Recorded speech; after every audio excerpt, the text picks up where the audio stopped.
Hey guys, Jason with ActiveLifestyleInfo.com. Let's take a look at the top 10 accessories you're going to want for your RV, camper, fifth wheel, whatever you happen to have. Hey guys, Jason again with ActiveLifestyleInfo.com. Please like the video and subscribe to the channel if you don't mind. Try to bring you a lot of RVing and all kinds of information on our website and on our YouTube channel. But anyway, today I want to talk to you. If you are into RVing, you're selling yourself short if you don't have one of these little Ryobi kits that come with the impact driver and the drill. This is 18 volt, perfect if you have manual jacks, tongue jack that uses 5/8. Most everything uses 3/4 5/8, and everything I have is 3/4. I use the wheel chocks that have that on it. We use a Hensley hitch that you have to tighten up these with it, so it's just perfect for us. And one of the big reasons I go with Ryobi 18 volt for camping is this little blower. This thing is great. It's a little handheld, easy to use, perfect for blowing off your slides, your rugs, everything like that. And then as far as, you don't want a big bulky blower with you when you're RVing, but I'm just going to show you how I store it. Excuse the mess kind of cleaning up, but anyway, I just put it in right here. It hangs just like that, and it's perfect inside my front bay. I got that little hook there. I'll put a link to the Ryobi tools, that hook, everything in the description, or head over to activelifestyleinfo.com. I'm talking about another product I feel is really almost a must-have for if you RV a lot. And I've been RVing a long time and tried many different kind of wheel chocks, and the kind you stick under the front and the back and everything, but I really find these do the best job. Also feel like it's a little layer of security because it takes somebody a while to get these things off. But I've got another video on these impact drivers from Ryobi, kind of a must-have as well, but works great for putting these wheel chocks in. I'm gonna have a link to one of these wheel chocks in my description. But one thing I want to point out on this one, the nut that you tighten is on top right there. A little bit awkward to get the drill in there to tighten it up. Not bad, but they now make one where that nut is on the front, where you just drive it right from the outside, which is a dream. I'll definitely be getting those the next time. But this style of wheel chalk, like I said, I'll have it in the description, is a great accessory for your RV life. We've added to our camper. Of course, we always have the big rug that you put out if you're going to be set up at a campground for a while. But if you're in a hurry, just 1 or 2 nights, or like this site here, it's very narrow. Really don't want to put our rug out on all that. They really don't want you to either. We got this little chill witch mat. These things are great. I'll put a link to it in the description, but they stay cool sitting right out here in the sun. They dry fast. There's some type of plastic made by Chill Witch. Like I said, I'll put a video in the description, but there's the name, Chill Witch. But anyway, these little mats are great, easy to shake out, easy. If you wash it, it'll be dry in 5 minutes. But either way, like I said, I'll put a link to it in the description, and this is definitely a must-have if you do much RVing. That's a surge protector like this. This also is a circuit analyzer, and this will protect your camper from the wiring being bad at the pole, and it'll also help protect you in the case of a surge. This is a 50 amp. I'll put a link to it in the description. But you definitely want to get one of these, and they make some that are $300 or $400, and I'm not going to argue how much better those are. I'm sure that a lot of people swear by them, but I feel like I just want to have something here, and I can analyze the circuit before I connect my camper to it. This does a great job for a great price. Like I said, I'll put a link in the description, but definitely think you should have one of these before you ever plug in the first time. Today about the sewer hoses. We've got a Brinkley 285 here. Doesn't really matter what kind of camper you have, you're gonna want to get nice sewer hoses.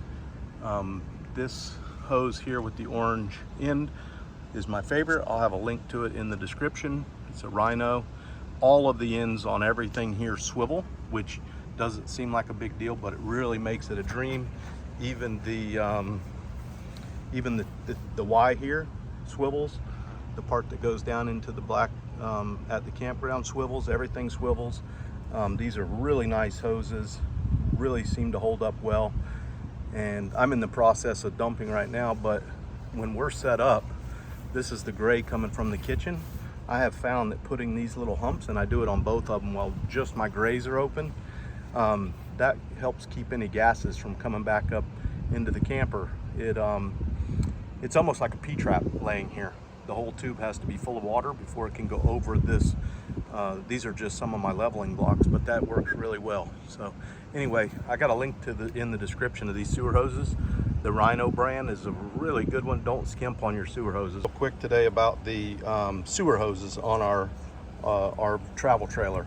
So this is a Brinkley 285, and it came with one sewer hose tube here, and that works great. It holds two 10-footers or one 20-footer, and sometimes that's not enough. So as you can see, because this camper has two connections, we have to have a Y, which means automatically you need 3 hoses at least. 3 will not fit in the single tube. So we've added a second tube here. I've got a link to this in the description. Take a look at that. This one, I went through a bunch of them looking at them, and this one seems to work really well. It comes with the brackets. You can see here with the hose clamp on it.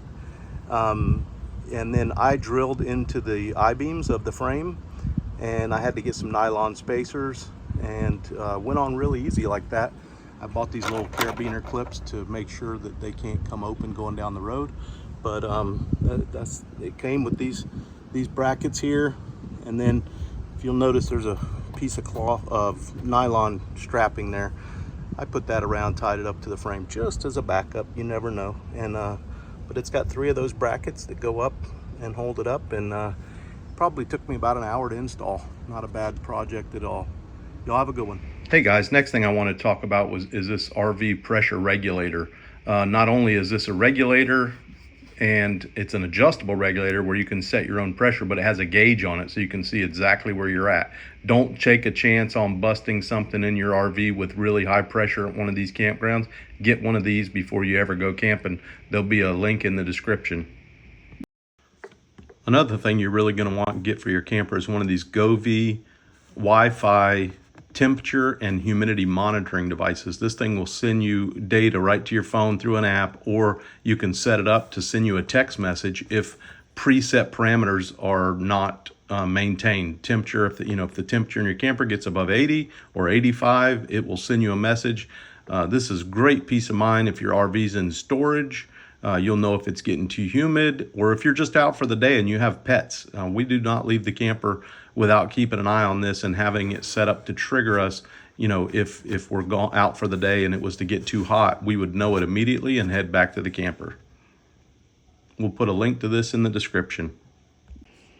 Knowing how your camper is doing while you're not there is always a very nice thing to be able to do. We use the MySpool power monitor in our camper, whether it's in storage or we're out for the day. Connects to our Wi-Fi hotspot, and it will send me a text message immediately when the power goes out, and it will also send me another one when the power comes back on. So that's a great device to have. So check that out in the links below, or read the article over at activelifestyleinfo.com. If you've got a travel trailer, fifth wheel, motorhome, Class C, anything you have to have leveling blocks, and storing them can sometimes be a pain. Until these came out, these Camco leveling blocks, they come in a stack with a handle that screws down in the middle of them, keeps everything locked together. They're not flopping around all in your storage bays. These are definitely the way to go. Very durable. You can stack them so you can drive up on them. Don't need them at every campsite, but when you need them, it's great to have these. Check them out. Thanks again for watching our video, and please like the video, share it with friends and family. Subscribe to our channel, Active Lifestyle Info, and head over to activelifestyleinfo.com for lots more information about camping, about hunting, fishing, anything having to do with an active lifestyle. Have a great day. Thanks for watching.